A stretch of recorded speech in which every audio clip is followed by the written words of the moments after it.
നിന്ന് നിങ്ങളെ അകറ്റി നിർത്തുവാൻ ഒരു ശക്തിക്കും സാധ്യമല്ല എന്ന് പരിശുദ്ധ ഖുർആൻ നമ്മളോട് പറയുന്നു. അതുകൊണ്ട് നമ്മൾ നമ്മുടെ വിശ്വാസത്തിലേക്ക് വരിക. ശത്രുക്കളുടെ ഗൂഢശ്രമങ്ങളെ പറ്റി നമ്മൾ കരുതിയിരിക്കുക. അവർക്ക് അനുകൂലമായ പ്രവർത്തനങ്ങൾ നമ്മുടെ ഭാഗത്തുനിന്നുണ്ടാകാതിരിക്കുക. അവർക്ക് അനുകൂലം നമ്മൾ തീവ്രവാദികളായിട്ട് മാറുന്നതാണ്, വികാരജീവികളായിട്ട് മാറുന്നതാണ്, നമ്മൾ എവിടെയെങ്കിലും കൊണ്ടുപോയി പ്രതികരിക്കുന്നതാണ്. അത് ഉപയോഗപ്പെടുത്തിയാണ് ആ മറുപക്ഷം ശക്തിപ്പെടുന്നതും രാജ്യത്ത് ദുസ്സൂചനകൾ ഉണ്ടാക്കുന്നതും. അതുകൊണ്ട് മുസ്ലിങ്ങൾ അവരിൽ അർപ്പിതമായ ഉത്തരവാദിത്വം ചെയ്യുക, ആദർശ ശക്തരായി മാറുക, ഈമാനിക ശക്തി നേടിയെടുക്കുക. ഈമാനിക ശക്തി ഹൃദയത്തിനകത്തുണ്ടെങ്കിൽ അതാണ് ഏറ്റവും വലിയ ആയുധമെന്ന് വളരെ വ്യക്തമായിട്ട് ഞാൻ പറയുകയാണ്. ബാഹ്യമായി നാം ഉണ്ടാക്കി വെക്കുന്ന ബോംബിനേക്കാൾ, കത്തിയേക്കാൾ, വാളിനേക്കാൾ ഏറ്റവും വലിയ ആയുധം ഈമാനാകുന്ന ആയുധമാണ്. ഇന്ത്യ രാജ്യത്തിന്റെ പട്ടാളം എന്ന് പറയുന്നത് ലോക പട്ടാളത്തിന് 4ാമത്തെയും 5ാമത്തെയും ശക്തിയാണ്. ജീവിതത്തിന്റെ ഈ തീവ്രവാദവുമായി, അനാവശ്യ പ്രവർത്തനങ്ങളുമായി, വിധ്വംസ പ്രവർത്തനങ്ങളുമായി മുസ്ലിം സമുദായം ഒന്നിച്ചിരിങ്ങിയാൽ അവസാനം നേരിടേണ്ടി വരുന്നത് ഇന്ത്യ രാജ്യത്തിന്റെ പട്ടാളത്തെയും ഇവിടെയുള്ള നിയമപാലകരായ പോലീസുകാരെയുമാണ്. ഇവിടെയുള്ള സാധാരണക്കാരനായ അമുസ്ലിമിനെ അല്ല.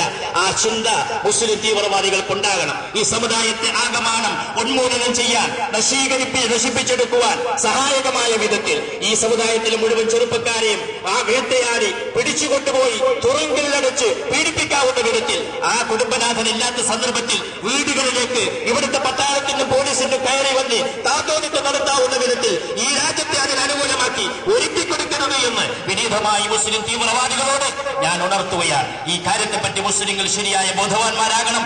സർവശക്തനായ അല്ലാഹു ഒരു മാസക്കാലം നമ്മുടെ ഇച്ഛകളെ, ശരീരത്തിന്റെ ആഗ്രഹങ്ങളെ, നമ്മൾ ജീവിച്ചു വന്ന ശീലങ്ങളെ, സമ്പ്രദായങ്ങളെ നമ്മുടെ നാഥനായ അള്ളാഹിന് വേണ്ടി ത്യജിക്കുവാൻ സന്നദ്ധമായ അത് വിജയിപ്പിച്ചെടുത്തിട്ടുള്ള ഈ സന്തോഷത്തിന്റെ മുഹൂർത്തത്തിൽ അടുത്ത 11 മാസവും അടുത്ത റമദാൻ വരെയെങ്കിലും ഞങ്ങൾ ഇതുവരെ കാത്തു സൂക്ഷിച്ച ആരാധന മുറകൾ, ആരാധന നഷ്ടങ്ങൾ, വിശ്വാസ ഔചല്യങ്ങൾ, ഹറാമുകളിൽ നിന്ന് വിട്ടുനിൽക്കൽ, ഹലാലുകളും പിന്നെ കൽപ്പിക്കപ്പെട്ടതുമായ കാര്യങ്ങൾ ചെയ്യൽ, ഈ റമദാൻ ചെയ്തിട്ടുള്ള തുടർന്നു വന്ന ഞങ്ങൾ സൽക്കർമ്മങ്ങൾ നിലനിർത്തിക്കൊണ്ടുള്ള ഒരു പുതിയ ജീവിതം ഇവിടെ വെച്ച് ഞങ്ങൾ തുടങ്ങുമെന്ന ദൃഢപ്രതിജ്ഞ.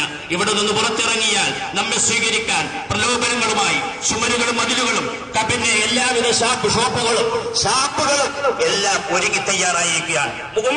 നീ നിന്റെ അസ്തിത്വത്തെ കളയാതെ, നിന്റെ ഈമാനിനെ കളഞ്ഞു പഠിപ്പിക്കാതെ, നിന്റെ ആദർശത്തെ പതഞ്ഞു പൊട്ടുന്ന ആ പിന്നെ കല്ലിലും അതേപോലെ തന്നെ മോശമായിട്ടുള്ള ചിത്രങ്ങളിലും ദർശനങ്ങളിലും മാറ്റിവെക്കാതെ, അനാവശ്യമായ യാതൊരു തരത്തിലുള്ള ദൂർത്തുപരമായ ആഘോഷവും പെരുന്നാളിന് വേണ്ടി ആഘോഷിക്കാതെ, ആദർശാധിഷ്ഠിതമായി മാനസികമായ ഉല്ലാസത്തോടെ, തെളിഞ്ഞ ഹൃദയത്തോടെ, വിശാലമായ മനസ്കതയോടെ ഇവിടെയുള്ള മുഴുവൻ മനുഷ്യരെയും ഒന്നായി ഏകോദര സഹോദരന്മാരായി ഒരു നാട്ടിന്റെ മക്കളായി കണ്ട് മുഴുവൻ മനുഷ്യരെയും ശത്രുക്കളായി കാണാതെ ഈ രാജ്യത്ത് എത്രമാത്രം മനുഷ്യ സ്നേഹവും മതസൗഹാർദ്ദവും നിലനിർത്താൻ കഴിയുമോ അതിന്റെ പരമാവധി, അതിന്റെ അവസാന ഘട്ടം വരെ, ക്ഷമയുടെ 18ാം പടി വരെ കാത്തിരിക്കണമെന്ന് വിനീതമായി അഭ്യർത്ഥിച്ചുകൊണ്ട് നാം നേടിയെടുത്ത ഈ ഒരു മാസക്കാലത്ത് ഭക്തിപൂർവമായ നോമ്പിലൂടെ നാം നേടിയെടുത്ത ജീവിത വിശുദ്ധി, വിശ്വാസ